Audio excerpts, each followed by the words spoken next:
Good evening, hockey fans, and welcome to another episode of Snipe, Celly. My name is Dan Bradley. You may have noticed no Joel Fernino. He is racing home from work right now.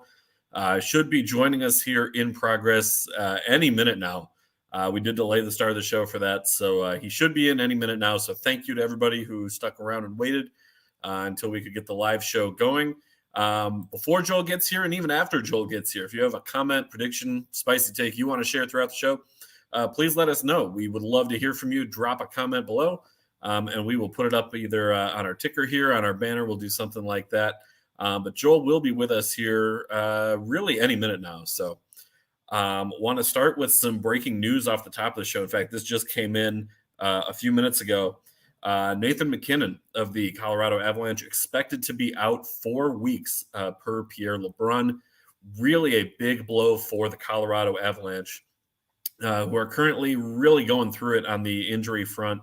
Saw earlier today a tweet that they have gone through 22 forwards already this season, just with the injuries they've had, calling people up, having to send people down. A lot of back and forths there between the NHL and the AHL level.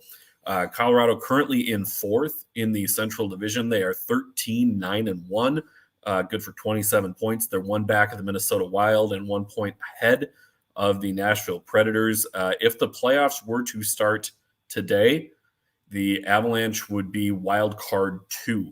So that kind of just shows where things are at for Colorado this year. Yes, it's still early. We still got a long season left. Colorado's got 59 games to play. So still plenty of time to recover there. But they are 5-5-0 in their last 10. They've lost 2 in a row and are getting back into it here shortly. So a really big blow for Colorado, who, as we mentioned, a ton of injuries already with this team. Currently, I'm just getting the information up here. Arturi Lehkonen out with an upper body injury. Didn't play yesterday. Might be back tomorrow. We'll see. Josh Manson expected to miss about another 10 days. He's week to week with a lower body injury. Bowen Byram, a lower body injury. Valeri Nichushkin, lower body injury. And, of course, Gabriel Landeskog out until at least the middle of January there. So, Jesse, with our first comment of the night, you got lucky this week. Dan had Nate Doggs on my fantasy. Yeah, Jesse, that's a big loss for fantasy. It's a big loss for Colorado. MacKinnon on the season has really kind of carried things along for Colorado so far. 8 goals, 26 assists, 34 points through 23 games. MacKinnon just doing what MacKinnon does. He's a leader for the team on and off the ice, somebody who really represents a lot to that organization. Really a big blow for Colorado that MacKinnon will be out of the lineup. That is the breaking news we wanted to share right off the top of the show here. Next thing, in about an hour here, pretty close to that, we've got what in my mind is unquestionably the game of the night between the Toronto Maple Leafs and the Dallas Stars. Game is at 8:30 p.m. Eastern on ESPN Plus and Hulu. One of the very fascinating storylines with this game is Mitch Marner of Toronto is carrying in a 19-game point streak, really unprecedented numbers there. In the fact that he's also going up against someone who is on an 18-game point streak in Jason Robertson with the Dallas Stars. 2 of the league's better young players and really stars that are coming on to the scene. Jason Robertson, of course, finished second in the Calder voting a couple of years ago, finishing behind Kirill Kaprizov of the Minnesota Wild. Mitch Marner, we've known that he's been a driving force in the Toronto Maple Leafs offense for quite a few years now, and really should be a great game tonight going into things as well. Dallas 5-1-4 in their last 10 games. So yes, that's 5 losses, but that's also points in 9 out of their last 10 games. They're in first place in the Central Division, 14-6-5 on the year. 33 points with a plus 26 goal differential, best in the Western Conference. And then Toronto, 15-5-6 on the season, good for 36 points, plus 13 differential. They're 7-0-3 in their last 10. So we've really got some heavyweights here as we kick off the action here on Tuesday night. And speaking of heavyweights, we got to bring in this guy to the show doing a ton of it. That's not an actual weight, Joe. Come was talking about you being a powerhouse of a hockey voice. Joel Fernino, welcome to the show, Joel. Hello, everybody. Sorry, I promise I'm that late. was not a fat joke. I should have set that up better. I mean, you're not wrong if it was. I'm in no business everybody. talking about anybody else's weight. Let's get you that stop clear. that. You stop that. You look like a young Farrah Fawcett. Anyway. Jeez, Farrah Fawcett had a beard? Hey man, we didn't have social media back then. We don't really know. Moving on, Joel. Hello. First off, how you doing tonight, buddy? I'm good. Had a good day, just a busy day. That's why I'm a little late.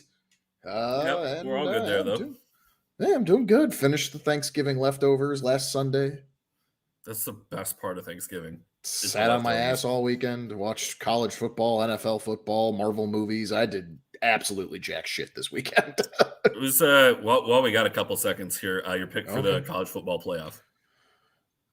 Who wins? Yeah, who do you think's gonna win? I gotta prop Georgia. I know it's I don't know that much about college football. This is the first year I'm finally like truly watching it, and it probably Georgia. Yeah, if I'm a betting man, I'm throwing money down on Georgia too. I think that team is just too good, top to bottom.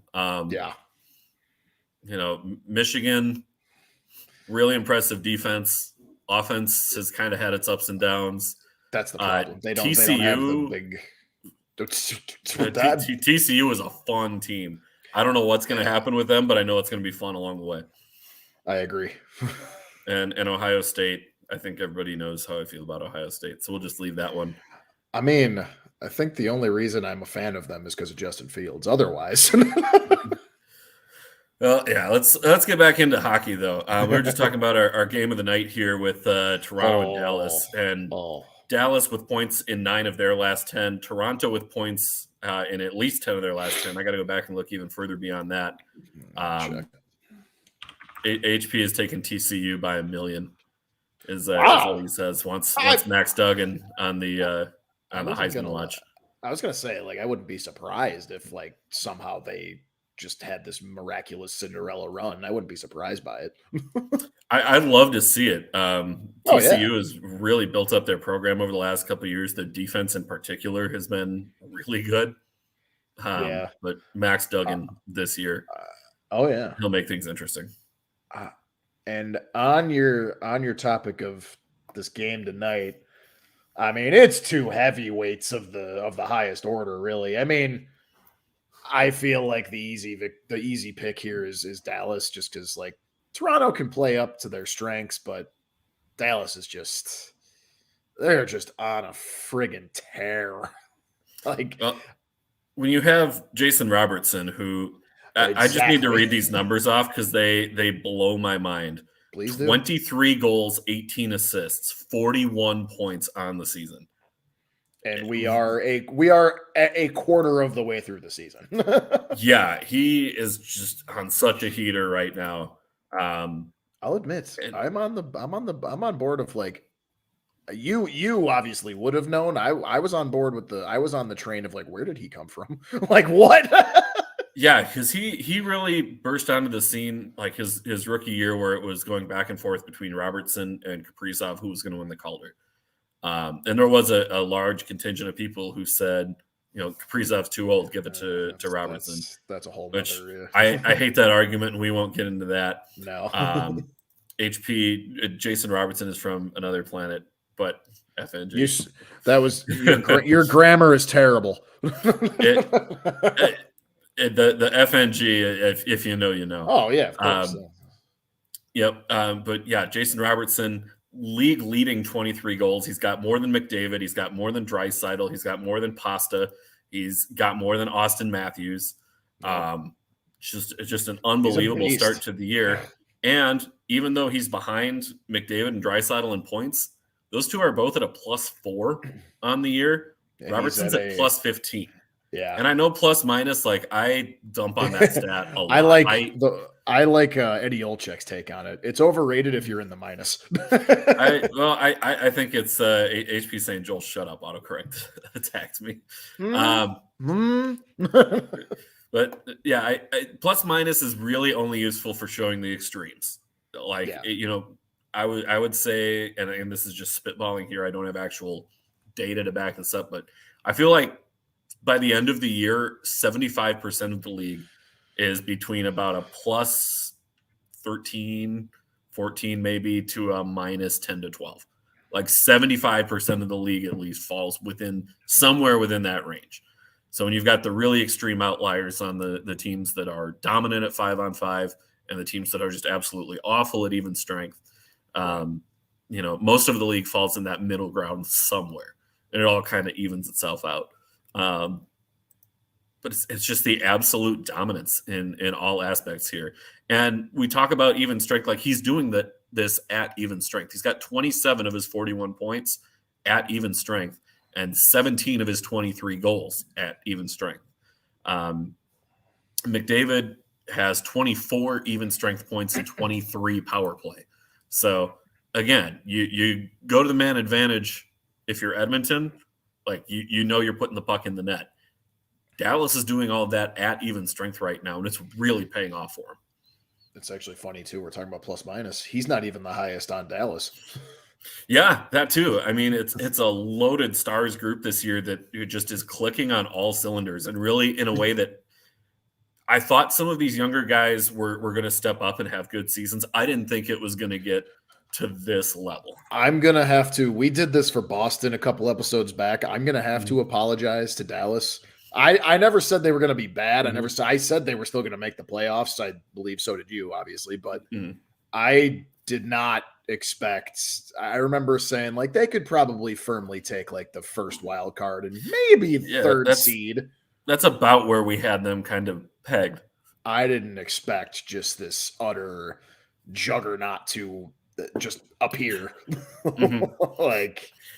Yeah, they're just rolling through teams right now. Their game against the Minnesota Wild on Sunday, if you did not follow that game, and I was trying to keep up with it while on the bench with my hockey team, kept looking down at the scores and seeing what was going on.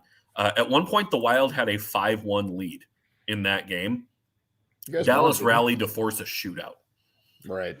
And it ended up being a 6-5 win for Minnesota, but the resiliency of the Stars to be trailing 5-1 in the third period and battle back to tie the game and get it to a shootout, that's a scary team that can run up 4 goals in a period on you and come back like that. Oh, I mean, also, I have to make the joke. What do you think John Klingberg's thinking right now? Son of a bitch, I signed with the Ducks who are in the basement of the league right now. This may be a bit controversial to say.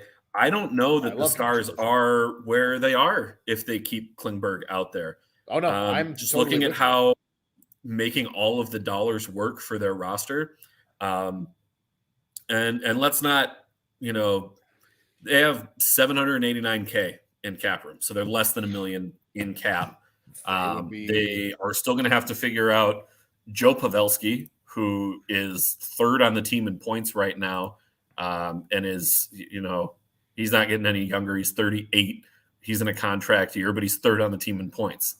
You're going to bring him back next year? Probably so. You've got Denis Gurianov, who RFA, what are you going to do with Gurianov? He's played 18 games. He's got 4 points. 25 years old. Where's he going to fall? He's looking for a long-term deal, but those kind of points, the production isn't necessarily there. But what is he bringing defensively? The good news is they've done a lot of good work to get their core under control here. Getting Robertson locked up for a few more years, getting Rupe Hintz signed to his long-term deal, Heiskanen, Jake Ottinger. All of these guys are under contract through the next couple of years while the cap is going to go up. But then meanwhile, at the other end of the ice, Toronto is no pushover either. I mean, this is a really, really good Toronto club that, Boston is off to a hot start, but Toronto's pretty hot on their heels. Yeah, but we know how that usually goes for them. So, yeah, is it going to be another first-round exit this year for Toronto? Probably. Hey, prove it to me. Prove me wrong. Prove me wrong. What have you done for me lately? If it is, they are certainly in a good point where if you're gonna blow it up and totally redo things, they have 4 forwards and 3 defensemen under contract for next year. That is currently in their top 20. And that's so. Yeah, hey. I mean, and I guess we say this, they are still 15 and they're 15, 5 and 6, but still, like, that's still they're That's good. a good record. That's a good record. Team. They're only a plus 13 goal differential, and for a Toronto team that we keep saying all they do is load up on offense, that's not exactly what I'd expect, especially when the guys who are above them in Boston have a plus 43 goal differential. Yeah, that's also fun. Boston's built different this year. Funny thing too, your statement is not controversial. John Klingberg is 30 years old. He signed, what was it, a $7 or $8 million? One year, $7 million deal. And he currently sits at 1 goal, 7 assists, and a minus 12. Yeah, that's a really bad Ducks team. That's a Ducks team that I just want you to take 10 seconds and think about. I know you want Connor Bedard in Chicago. Yeah, right, I do. But just picture for a moment with me, if you will, Connor Bedard and Trevor Zegras on the same line. I've already pictured it. And yes, while that would be fun, I'm going to be a selfish asshole and say I don't want it. I want Connor Bedard. I know you're going full Jon Snow on the bit. I don't want it. I don't want it. Screw the rest of the league having excitement. I want my team to have the excitement. Jesse Bell saying Joel Fernino's second team is the Sabres. Get on board. No. Listen to me. Oh boy, here we go. Shameless plug this. Center Ice, new podcast that I'm on with Jesse. Mondays we go live at 7:30 Central because Eastern time still sucks. Jesse last night on our inaugural. God, I can't say that word. Inaugural episode. Jesse decided to throw the take out there that he sees. I like the Sabres too, but he confused me at one point. Was like, I mentioned something about the conference championship, and he goes, "Yeah, Sabres," and I'm like, "I'm sorry, what?" Yeah, we're gonna have to get our buddy Luke Morse back on the show to talk Sabres here at some point. Oh, absolutely. He didn't mean that. He meant he could see them making a nice little tiny playoff push. That I could see, but I was like, I don't know about conference championship. Yeah, I think Buffalo is still a couple years away from that yet. But you look at the core that Buffalo has in place. That's a good team. Getting back to Toronto, though, I mean, who are you picking in this game tonight? Let me ask it that way. Who are you taking in this game? I'm saying it definitively, and that probably means it's going to go the other way. But Dallas, to me, it's a definitive. It's Dallas. I think to be different, I'm going to go Toronto. And from a fantasy hockey perspective, I have a lot of guys on both of these teams. Went big on Ottinger this year, went big on Robertson this year, but also have Tavares, also have Matthews. Need some of those guys. No, I agree. From a actual betting perspective, I'm currently sitting in a parlay where I need 4 guys tonight to register a point. 2 of those guys are Mitch Marner and Jason Robertson. Yeah. What kind of odds were you getting on each of those guys to anytime point? It was it's an anytime point, so it doesn't even have to be a goal. The parlay is anytime point, including overtime, obviously. Mitch Marner, Jason Robertson, Sidney Crosby, and there was a 4th player in there, and I can't remember who it was. Crosby against Columbus is automatic. I hope it is, but the sports betting gods have despised me lately. So, I mean, there is that. I got to look it up because my phone I set it over there somewhere, so I got to look it up on here on Barstool what the odds were. The odds on that parlay were like plus 410, so pretty good. But yeah, Columbus currently up 1-0 on Pittsburgh at the end of the first, so there's still time in that one. Kings up 4-1 on the Senators at the end of the first. That's par for the course. The New Jersey Devils up 1-0 on the Blackhawks. That's all we've got for scores tonight. The other games. That was it. It was Jack Hughes was the 4th player. Jack Hughes. Yeah, who got the point there? Anytime point. It was a Dougie Hamilton goal. To the assists. Jack Hughes assist. Woo! there's one hit. First leg hits. First leg hits. There we go. I am betting against my Blackhawks. I don't care. I mean, I hammered the over on that game. The over was 6.5, and I said hammer that over. Hammer it, because they'll put up 5 and we'll put up 2. Yeah, there you go. And they might put up 6 and we might put up 1. Either way, or 6-2. Hell, I wouldn't be surprised if they dropped an 8 bomb on us. Well, we talk about the historic night for those guys. Let's talk about the historic night that we're going to make here on Pod Snipe Celly with Wednesday night picks. We are going for all 7 Wednesday night games. It is the first time this season that, we've had that many games on a Wednesday night. But also, this is the first time we've done 7. We've done 5 before. We haven't even done 6. We're making the jump straight to all 7 games. We typically cut it off at 5. And actually, honestly, for a while there, last season into this season, we were kind of usually cutting it off at 4 for a little while there, except for like maybe some outliers. Was kind of the number just on principle, because usually we had other stuff that we wanted to get to as well. But tonight we just figured, you know what, screw it, let's go all in and really hammer home these Wednesday night picks, because this way we get to talk about a lot of teams in short order here. So, Joel, you went 3-1 last week, bringing you to 10-9 on the season. Back into the win column there. I had a bad 1-3 week last week, but still 11-8 on the season. Still more wins than losses, so we're keeping that rolling. Joey chiming in a record 7. We need Renee Rancor fist pumps. Let's go.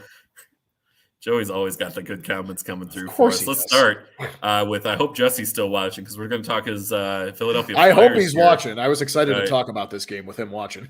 Underdogs at +120 at home against the Washington Capitals +140. Joel, we love a good home underdog on this show. Are you going to go with Philly tomorrow night? You know what? I am. And here's why. While they are definitely hungover, the Flyers just beat the Colorado Avalanche last night 5-3. Mm-hmm. Yep. The McKinnon injury is still kind of big there, but but that didn't happen until more than halfway into the game. They were already up. They were already up, I think, 3-1.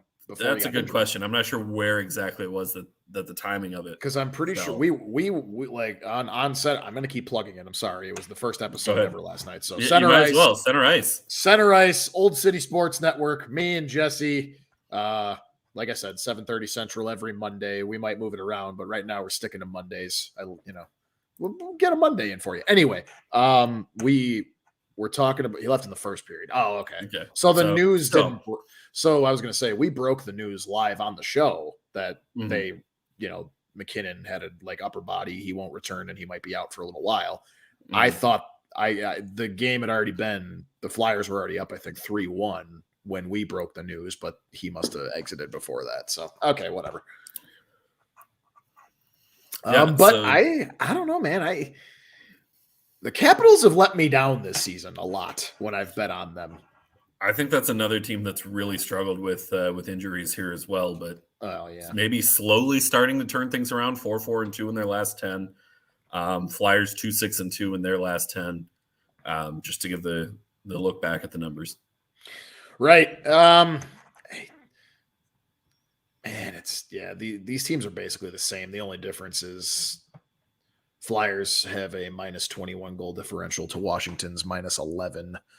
So that's, and like you said, we did the last 10 there. That's, the Washington not much better really. I'm not going to say I feel overly confident about it, but you know what? You're right. I like the home dog here.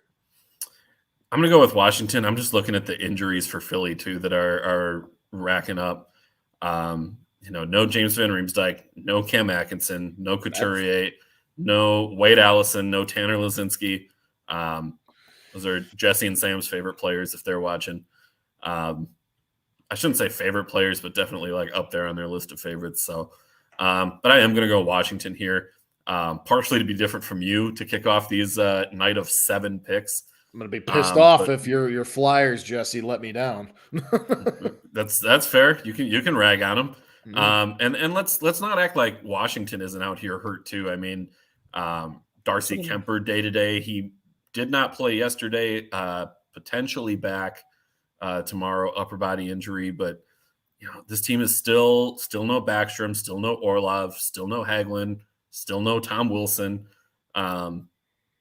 but the Caps are kind of hanging around, and I think Ovi can't do it overall by offensive himself. upside is a little better there. So I'm going to go with the Caps in that one. Buffalo Sabres minus 135 at Columbus plus 115. I'm hammering Buffalo, and I'm with the favorites on the money line at minus 135, especially knowing Columbus on the second leg of a back-to-back and Buffalo being fresh. Give me Buffalo here and probably on the puck line here too. Give me Buffalo as well. We're going to be the same because that's obvious. But this doesn't count towards our record. I'm going to throw a hot take out there.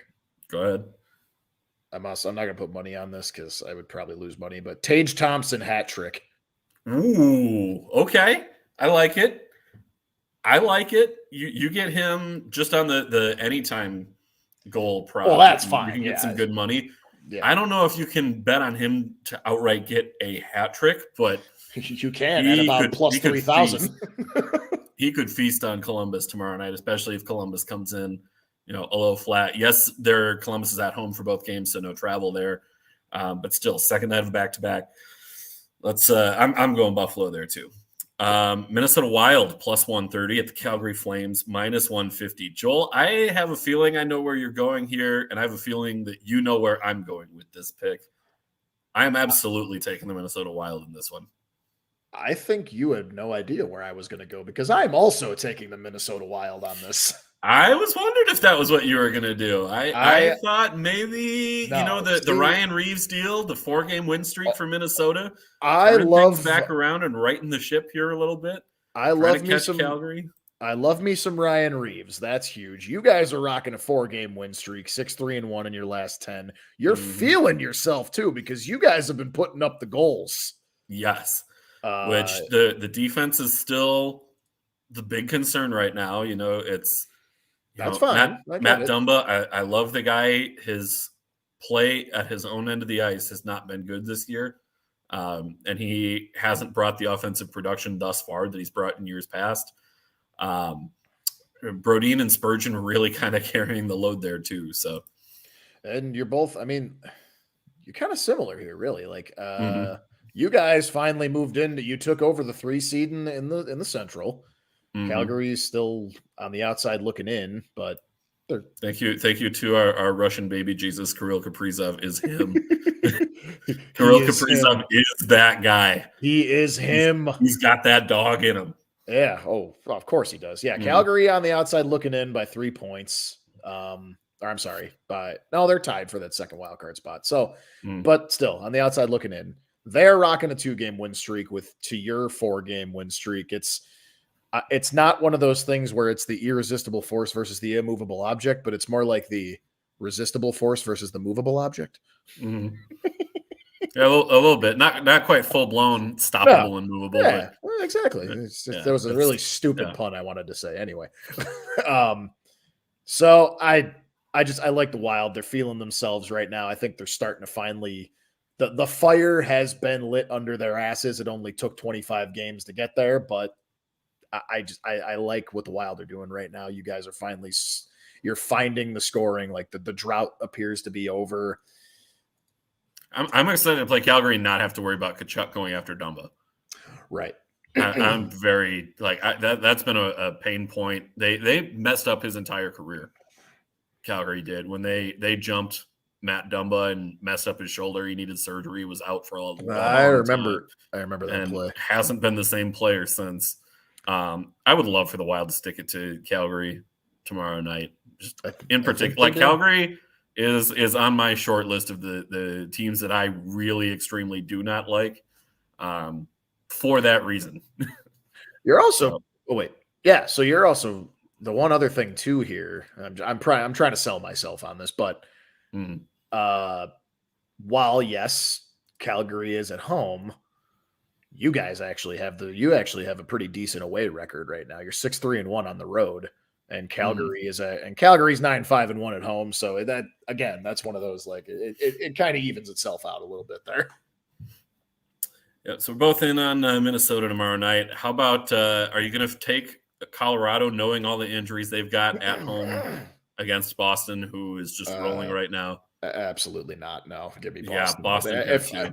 If the Avs win, I deserve the loss in the column because there's no. I get it. The talent depth that Colorado has is immense. So losing McKinnon is obviously a massive blow. They can easily next man up with their depth. However, they have really been like I called it at the beginning of the season, and it has continued a quarter of the way through the season to hold true. They are hungover. Well, and especially losing Landeskog as early as they did too, like that hurts. Being down Lehkonen, being down Bowen Byram, being down all sorts of guys. Josh Manson in here too. Like it's a lot of injuries that Colorado's going through. I got to tell you too. Give me a healthy team. They miss Nazem Kadri. Yeah, they miss Nazem Kadri. Yeah, they do. The depth scoring that he was able to provide last year, and they could count on having intense scoring power on that line. That's a big departure. And yes, you're getting some of those younger guys stepping up. But I mean, Newhook in particular is in for a very big role for as long as McKinnon is out. He may even see first line minutes and pair him with Mikko Rantanen on that top line. And I mean, Newhook is going to be very good. It's the next man up mentality, and that's big skates to fill. No, I agree. I mean, yeah, and actually, we were just talking about Calgary. Nazem Kadri is tied for their lead point getter right now, so that's why they miss him. And insert him back on the Avs, he would be good enough for fourth. Yeah, fourth, the fourth most point getter. So he would still be making an impact. But we are in agreement on three of our first four here. We are in agreement. But now we're going to throw a little puck line action in here. Oh, Arizona boy. Coyotes plus 1.5 goals at the Edmonton Oilers, minus 1.5 goals. Money is pretty close on this one, on this split too. If the line moves at all in Arizona's favor, it would be minus 110 each way, even money. Joel, how do you feel about Arizona in this one? Coyotes for the bit. Can I talk you into it? I haven't done it yet. I don't think either of us have done it, have we? And it's a weird situation here too. Coyotes 1-6-3 in their last 10. Losers of 5 in a row, but Edmonton on a losing streak here too. Somebody's O's got to go. Oh man, it's so tough with all that scoring that Edmonton has, but they like Toronto played down to their competition. They really do, especially on Wednesday night picks.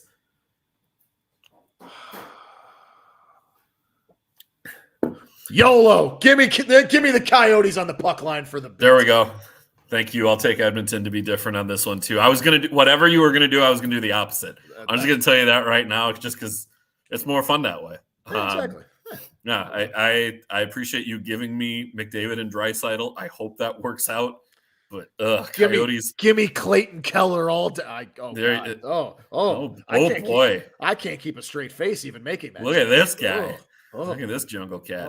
Oh no. Yeah, just taking a look at back up. Did you just call me a jungle cat? Yeah, it's a Letterkenny reference. Oh. You gotta watch it one of these days, man. New season is coming out December 25th for our friends north of the border, December 26th here in the States. So I'm still not caught up. I think I'm still on season 5. Yeah, you got a ways to go there. Yeah. This one I am very excited to see your pick on, because these are two teams that you liked, two teams that you thought were going to be very good this year. The New York Rangers plus 130 at the Vegas Golden Knights minus 150. Joel, who you got? It's easy, dude. Vegas all day, every day. Here's the thing. I was right. I loved both of these teams at the beginning of the season. I was only right so far about one of them. Yeah, Rangers have really, really cooled off since their hot start. Their goal differential's down to +2, 4-4-2 in their last 10. Meanwhile, Vegas first in the Pacific, 6-3-1 on a 2-game win streak. 39 points there, +23 differential. Goaltending has come up so huge for Vegas this year, and we didn't think it was going to to this degree. Some people might have thought that, The diamonds in maybe the rough, they'll hang man. around, but well, their defense, Thompson has been impressive this year. He's been impressive. Their defense core has always, we've known them to be one of the better, one of the probably arguably top 5 defensive teams in the league. But not to mention too, I mean, again, I don't mean this actually is an accidental plug of the other show, but we had Jesse and I last night we have the Rangers on fraud watch, and right now they're probably the biggest fraud in the league right now. And I hate that. I like the Rangers. I obviously love my boy Panarin. I love me some Mika Zibanejad, like Adam Fox. Like it's just, I don't know what the hell is up with them. I love me some Igor, but Igor ain't playing up to Vezina favorite snuff this year. I think he's rocking a 913 right now, save percentage, I think. It's still not bad, but not to the level. Not to his level. Certainly down to earth from the historic season he had last year. All right. I'm going to give you 10 seconds to get this one off your chest and let out the rage, the frustration. Jacob Trouba. Dirty hit, not a dirty hit. Fuck that guy. Yeah, I knew where this was going. Take 10 to tell the people. We had that was the most Twitter notifications I think I've ever had in my life off of a post we were asking if it was a dirty hit or not. He went for the head. It was a dirty hit. Case closed. I'm okay with keeping hockey violent. I'm also not okay with head hunting and shortening a dude's career due to mental issues. If you have a list of brain issues, top 5 dirtiest active players in the league, top 5, where do you have Trouba on that list? You know what? That's a good tease for next week because I would have to do some research on. You got to think through that one a little bit. Active? Yes. I would have to do some research on there. I don't really think Trouba's maybe Trouba's top 10. I don't know if he cracks my top 5 though. I think for me he's top 5. He may even be top 3. You're talking me into it. He probably rounds out my top 5, but that's also before I really dive into it. But yeah, I mean, last night I said he wasn't necessarily that dirty, but he's that hit to the head. He kind of left his skates. I'm not going to say he fully did it, but the fight afterwards that ensued, hey, Taves probably would have gotten his ass kicked, but Taves stepping in general. That's why he's our captain. Oh, captain, my captain. He's having a hot season. Yeah, no, get that guy. He deserved to get his ass kicked. Yeah. I'm gonna go Vegas here too. Yeah, and then our final game of the night: Vancouver Canucks minus 125 at San Jose Sharks plus 105. Joel, who you got? I know we love a home dog, but man, Vancouver's starting to feel themselves a little bit. Oh my God, they have 101 goals against. I didn't know that. It's been brutal defense. If you thought the Arizona and Edmonton game was going to be lack of defense, this one might give it a run for the money. Hammer the over in this one too. Yeah, and that's the thing. San Jose has 103 goals against. The only team that's worse is the Ducks at 111 goals against. Hell, even the Hawks are only at 88. Yeah, just on a per game basis, Vancouver 3.85, third worst. You've only got Columbus and Anaheim back there, and then Sharks at 10, 3.57. Sharks and Oilers and Blackhawks at 3.58. Kings at 3.59. That one, what was it? The 9-8 game. Oh, that game was incredible. The craziest, drunkest game the league has seen all this season. Dude, if we could have a 9-8 game every game, this league could jump up from the bottom of the top 4 of the major sports if we had a game like that every game. It could easily pass baseball in terms of viewership if that was the kind of scoring we were seeing. Right? 7-3-0 in their last 10 for Vancouver. Currently they won their last 2 games.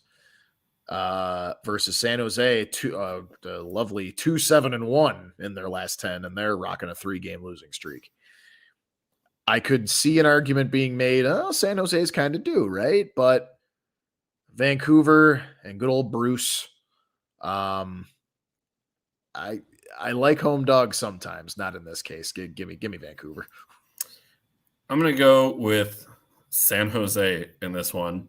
And I know it sounds crazy, but I still have a very bitter taste in my mouth towards Vancouver with scratching Brock Besser on Hockey Fights Cancer Night after everything that he and his family have gone through the last few years.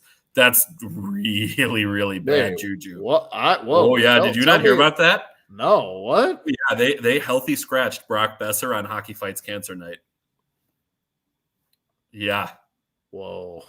Oh, yeah. If Bruce, that's Bruce, what are you doing, my guy? Bad juju. Oh, man. Give me San Jose here. Yikes. And I know, Canucks are on a 2-game win streak. I get that. I know San Jose is on a 3-game losing streak. Lost 8 of their last 10. I'm going to go with the Sharks here. I feel like that's just really HP Besser to Minnesota, which friends of our show, the Lockdown Wild podcast, their whole episode today was about the pros and cons of trading Brock Besser to Minnesota.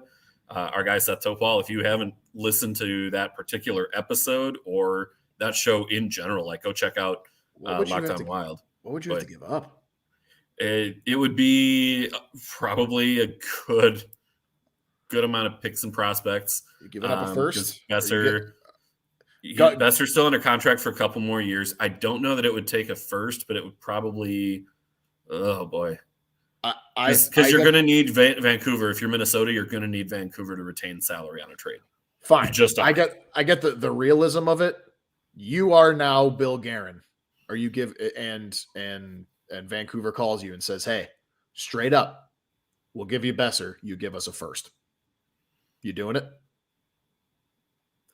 That's it. Straight up. If Vancouver is going to retain 50%, because they have to do that, and Minnesota has to send someone back to make the money work. Fine. So, but I don't know the name of the GM of Vancouver, but Bill, Dan, I will. That's so tough. We'll send you Brock Besser. We'll retain 50% of his salary. You give us a first and a mid-tier prospect. See, that's really, really tough. Because I think Besser would be such a good complement opposite Matt Boldy and kind of playing the role that that Boldy had with Kevin Fiala last year, having Besser essentially be that new Fiala on that line. It's a definite upgrade, but I think at the same time, you look at the cost of what that's going to bring for the future. I almost think if you're Minnesota, you got to say no deal in that situation, just because you're looking at your Minnesota. I said you are Bill Guerin right now. I still think I'd have to say no deal. Wow. Okay. And that's really tough because I love Besser, but looking at this team and who all you got to re-sign, it's not just for this year. It's for the long term, as a whole. I really think that just puts the Wild in too tight of a spot, and I would have to say no deal. Well, let's recap these picks here and then get to 2 minutes for roughing. So Joel is taking the Vancouver Canucks. I'm taking the San Jose Sharks. We are both taking the Vegas Golden Knights. Joel is taking Arizona plus 1.5. I am taking Edmonton minus 1.5. Both taking Boston over Colorado. Both taking Minnesota over Calgary. Both taking Buffalo over Columbus. And I am taking the Washington Capitals. Joel is taking the Philadelphia Flyers. 7 up, 7 down. The picks are in the book. Joel, we made it through. It's going to be a fun night of hockey tomorrow night.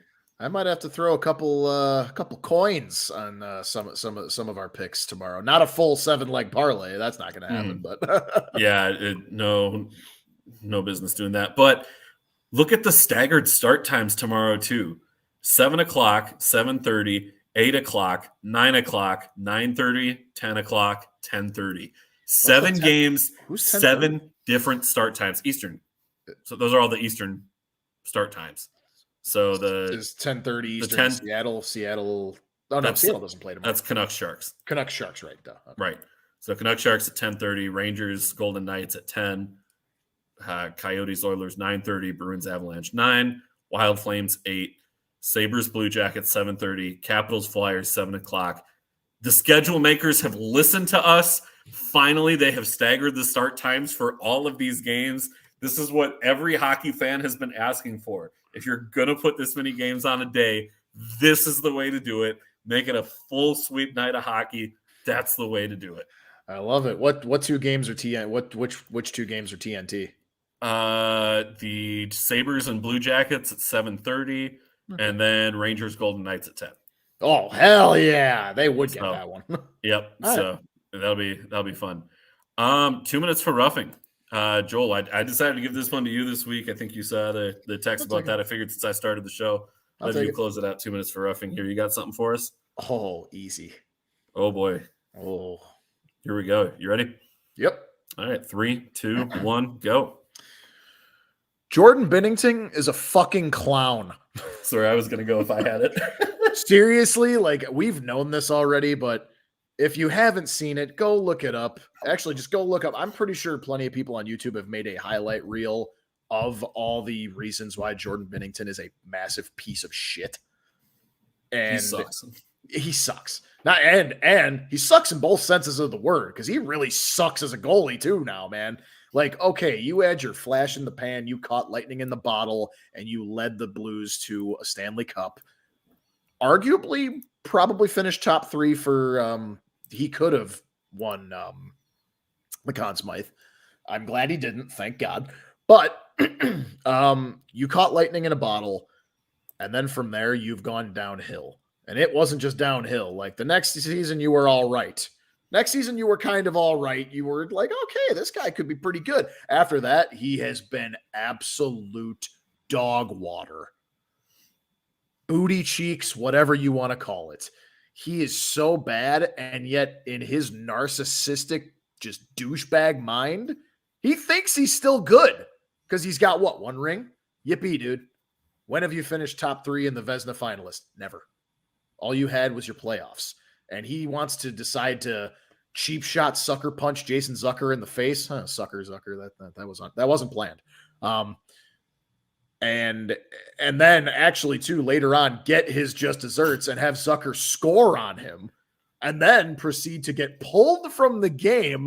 And you have the audacity to skate to your bench while your ass is getting yanked, and you chirp the Penguins bench. Like, dude, you suck. You were getting pulled. What are you doing? And then Jordan Stahl is all of our favorite players now for knocking that piece of shit on his ass. My favorite part of all of that was as Binnington is skating back to the bench, they cut over to Jason Zucker, and Zucker's going, like, just shrugging at him, like, what? You're here beacon? You're getting pulled. Like, I scored on you. You're getting pulled. You're getting your ass pulled. Like, and yeah, he's just a tool. That might have been my tool. He's a douchebag, and I like. When do the Wild play the Blues next? Because I want good question. I want Ryan Reeves to run his ass over. Take the 5-minute major if he gets one. It's worth it. Let's see. Wild do not play St. Louis until December 31st at a time to be determined. New Year's Eve. Yep. So New Year's Eve game. Okay. Wild have had a few of those in recent years. But yeah, so that'll be, TBD on the game time, but that's when they'll play next. And St. Louis has frankly had Minnesota's number recently. The Blues suck. I would look forward to that game as a chance for the Wild to really kind of kickstart the back half of the season and say, we're running this show the rest of the way. Yeah. But that is it for tonight's episode. Thank you to everybody who tuned in. Be sure to like, subscribe, and follow. We're on Twitter at PodSnipeCelly, and on Facebook, you can search PodSnipeCelly there. We are back next Tuesday, 7 o'clock p.m. Eastern, 6 p.m. Central, assuming we don't have any more work-related delays, anything like that. It happens. I'm not too worried about it. It's a busy time of year at the Uber Eats. It is. And it's year end, so everybody's trying to get their numbers all in order and everything launched and for the next year. So, but that's all we got for tonight. So thanks to everybody who tuned in, and enjoy the rest of your week, and have a good night, everybody. Bye.